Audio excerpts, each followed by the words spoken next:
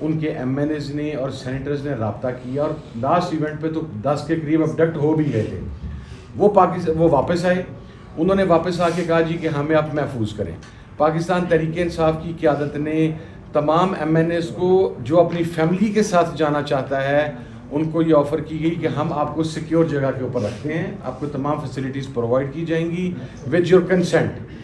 اب ایک بات میں کلیئر کر دوں کہ اس فیسیلیٹیشن کے بعد اگر کوئی شخص آج کل پرسوں یہ کہے کہ میرا بھائی اٹھا لیا گیا, میرا بیٹا اٹھا لیا گیا, تو یہ میری ایک بحیثیت اتحادی میری ذاتی رائے ہے اور میں اس کے اوپر قائم ہوں اور قائم رہوں گا.